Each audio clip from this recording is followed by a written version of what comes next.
हाय, अगर आप बहुत ज़्यादा कैल्शियम इंटेक लेते जा रहे हैं through supplements without the prescription of a doctor और बिना रेगुलर टेस्ट कराए कि कैल्शियम ब्लड में ऑलरेडी कितना प्रेजेंट है, maybe it's time you need to stop.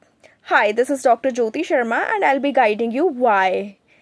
तो यू राइट कि इनएडिक्वेट कैल्शियम जो होता है, अगर हम लेंगे कम कैल्शियम तो बोन्स की स्ट्रेंथ कम हो जाएगी, ऑस्टियोपोरोसिस होने के रिस्क बढ़ जाएंगे, बोन्स की फ्रैक्चर होने के रिस्क बढ़ जाएंगे.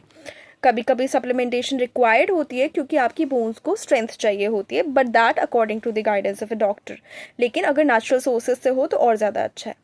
लेकिन वहीं यदि आप ज़्यादा कैल्शियम लेते हैं तो आप कोई फ़ायदा नहीं कर रहे हैं अपने बोन्स को. इनफैक्ट आप अपनी बॉडी में एक और डिजीज़ का रिस्क बढ़ा रहे हैं, वो है हार्ट डिजीज़ेस.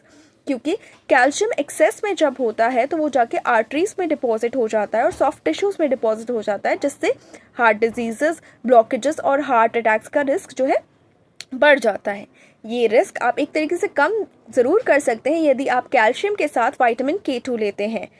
विटामिन K2 क्या करता है, दो चीज़ों को एक्टिवेट करता है. एक तो मैट्रिक्स GLA प्रोटीन को, दूसरा ऑस्टियोकैल्सिन को.